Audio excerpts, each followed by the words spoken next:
Kumusta mga ka-anime? Ngayon ka-anime, pag-usapan natin ang Soul King. Ilang beses ko na nga ito ipinaliwanag at nagawa ng video. Pero para sa mga hindi pa nga nakakaalam, ang Soul King ay ang bumabalanse o ang kumukontrol sa tatlong mundo. Ang mundo ng mga tao, ang mundo ng mga Shinigami, at ang Weko mundo. Maaaring napapaisip kayo, Kuya Rapjem, bakit hindi kasama Anghel? At bakit buo pa rin ang tatlong mundo kahit napatay na ang Soul King? Unahin na natin Anghel. Ipinaliwanag ko na nga ito dati. Anghel ay hiwalay sa tatlong mundo at hindi ito konektado.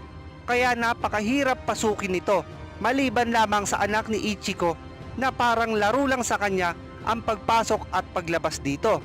Ngayon ka-anime, paano nga ba namatay ang Soul King? Ito ay dahil kay Ichiko.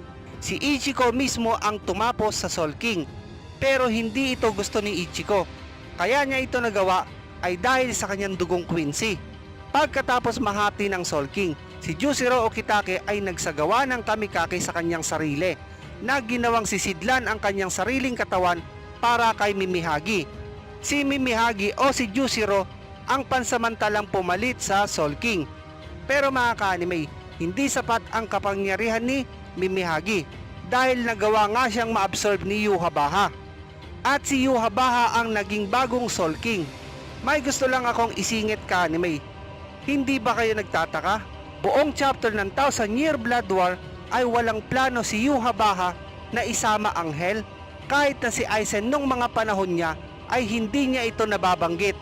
Bakit ganun na lamang ang pag-iwas nila sa Hell? At bakit hindi nila ito gusto ihalo sa mundo na bubuhin nila?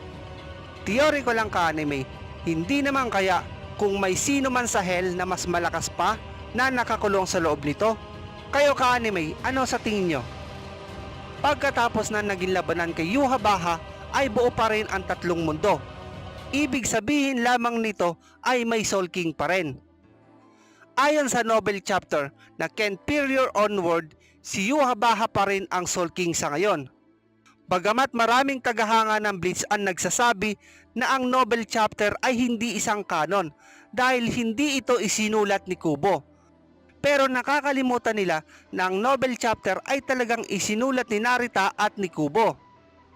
Yes ka-anime, inamin mismo ni Kubo na basic idea lamang ang ibinigay niya, habang si Narita ang sumulat ng aktwal na kwento. Ngunit ginawa lamang itong isang novel chapter bilang kanon sa hindi pa alam na dahilan. Kaya mga ka-anime, sa mga susunod na video natin about sa novel chapter ay asahan nyo na may parte pa rin si Kubo. Sa novel chapter, nalaman natin na pagkatapos hatiin ni Ichiko si Yhwach, ang mga membro ng Zero Division ay dumating at pinutol nila ang katawan ni Yhwach sa ilang piraso.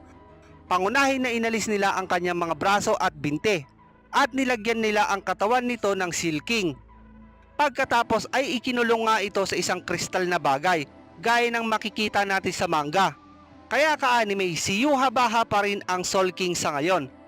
At ayon kay Uryu, mananatili lamang siyang silyado sa loob ng 100 taon hanggang sa mapalaya niya ang kanyang sarili ulit.